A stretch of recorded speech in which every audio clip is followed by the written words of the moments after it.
Good evening. Hope everybody is doing well tonight. And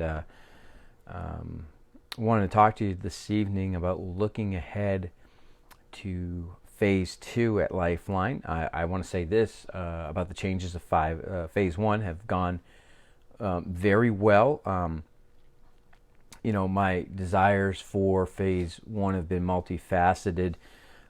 First, I wanted church to be safe, and secondly, I wanted it to be a time where people who have not been in church begin to filter back into church and feel comfortable about doing so, which I feel like we've done a pretty good job with that right now. About 85% of our church has come at some point. And, of the 20 or so people that have not come back, probably 5 of them right now can't, and 15 or so have chosen not to, which is fine if they have genuine health concerns, which I've always been very consistent about that. If you have genuine health concerns, then you should stay home. I just challenge you to be consistent with that. Don't be going out to the grocery store, get grocery delivery.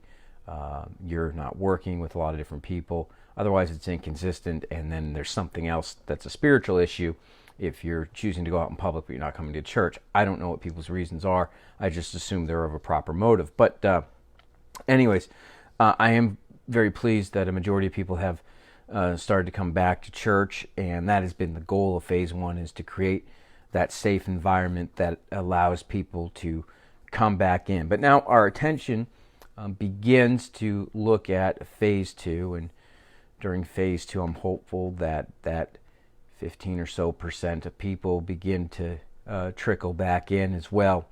And but as we head into Phase 2, I think we're going to be looking to expand, our operation at Lifeline Baptist Church while maintaining a safe environment and properly social distance. Now, the details of all that I really can't put together because I don't know what the guidelines are going to be, if there are going to be any changes or any guidelines from the state. I have no idea what Phase 2 entails. But I will say that it is my desire to work with and compromise and find the best solutions that work for everybody. And so this is not a presentation of what will be occurring in Phase 2 because I really just don't know the parameters as of yet. That will probably be next week sometime. But what this is a challenge to consider what our personal involvement will be in Phase 2, because we're going to need to begin to build back ministry. It'll be slow, but I'm going to need help. And I'm going to need people to commit themselves in a greater way than they have been. For the most part, some have been very committed through this time, but we're going to need more commitment, more involvement. And Phase 1 has been to get people back to church. Phase 2 is going to begin to put people to work in the church, so to speak. And we're really, kind of starting from the ground up, and it's okay. I'll give you a Bible verse to consider. And Nehemiah 2:18 says, "Then I told them of the hand of my God, which is good upon me, as also the king's words, which he had spoken unto me. And they said, Let us rise up and build. So they strengthened their hands for this good work." And we're beginning to build back ministry. And so we need to strengthen our hands. So we need to consider, what does this entail? Really the main thing and there may be some other peripheral things, but the main thing I want to begin to think about in Phase 2 is creating some kids classes and a teen class. The kids class, and we'll have some discussions about this, but probably age 4 or 5, somewhere in that range, probably to age 11, 10, 11, somewhere in that range, and we'll discuss that further. But what I want to do is create a kids class for the 9 a.m. and the 11 a.m. service. This also create a teen class that will be in the 6 p.m. service. And I think the teen class will incorporate those kids that would be going into the youth group this fall. We'll probably just bump them up a little bit for our purposes, and we'll see how that all shakes out. But these classes are going to be in the basement of the church. The church is already set up for this. If you've been down there, you see the seating is ready to go. The rows are already distanced out by 6 feet. And so we want to begin to have these classes down there while the services are going on. We need some teachers downstairs. It's teaching the teens, and social distancing will be going on upstairs and downstairs. Families of the same, kids of the same family can sit together, of course, but if they're not family, they'll be separated by 6 feet. Now, we're going to need teachers for these classes. And I know that we have people who have taught in the past. I understand that. But I'm not making any assumption on who's doing what. I'm going to lay out some guidelines, and then what I want is people who are interested to come and let me know they're interested in teaching. And because I understand it's a different day, and there's more to consider than just going to church. There are health considerations and family considerations. And for all the work that people have done in the past at Lifeline Baptist Church, I'm very thankful, but I'm not going to presume that certain people are ready to do certain things. So I'm going to lay out the guidelines of what I think things will be, and then those that have an interest, let me know, because your church is going to need you, and this is an opportunity for people to step up and meet those needs. And I'm not going to, at this stage, put anybody in an awkward position by going to them and asking them to do something that they're not really comfortable with right now. So what will the requirements be? If you teach one of the morning classes, then I'm going to want you to attend one of the evening service and the midweek service. If it works for your family to stay for the other morning service, then you can. It may depend on a variety of factors. That's easier said than done. If you're just a single person, then it's very easy. But if you have children that, if you got teenagers that sat through the 9 a.m. service while you taught a class, they're probably not going to want to sit through the church service again. That's the exact same message. And so that's a consideration. There's certain people that have little ones, and we're not going to have a nursery up and running in the phase 2. And so, that may have some people, I do it, but I've got a little one. What do I do with the little one? Well, these are considerations. Whether your husband or wife can be there are considerations. So there's a lot of things that are not normal about this. And so that's why there's a variety of factors of why certain people may or may not be able to do this, or only do it at certain times. What I'm asking for is a commitment, just like we've always asked of our teachers. You teach Sunday morning, you come Sunday night, you come midweek. Now, we're very close to needing to add another midweek service, which we would just go to a Thursday night service. So what you would do is just pick one of those. You wouldn't have to be there for both. You just pick Wednesday or Thursday. We're right there. We're right at the limit. And so if just one or two more families start saying, hey, I want to come to midweek, we're going to have to do that Thursday night service, which will be great. So look, the details of this are not really all ironed out.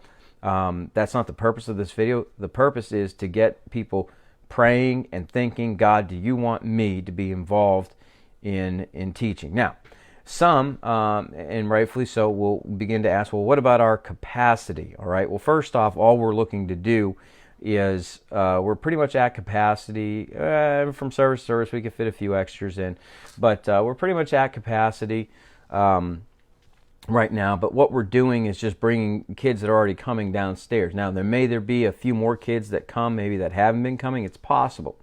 So, right now our occupancy is based off of the old permit that we have. It's actually out of date, but I've been unable to renew it because of everything that's been going on. But the old occupancy permit was 125, and 40% of that is 50 people. That's the number we've been operating off of.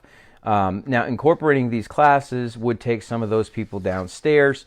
Probably it'd be somewhere in the range of 10 to 15 would be downstairs. So there'd be ample room for social distancing down there.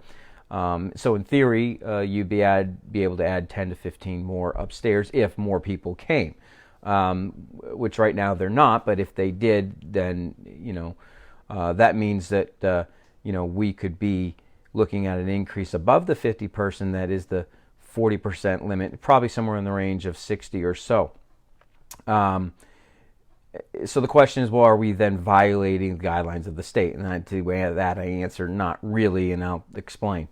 Our building occupancy is based on a calculation that has nothing to do with the size of our building. It has, as weird as it sounds, it's calculated off of the size of our septic tank. So if our building had a bigger septic tank, we would have a bigger occupancy. If our building was attached to city sewer, we would have a higher occupancy. The occupancy limit is based on commercial properties operating 5, 6, 7 days a week.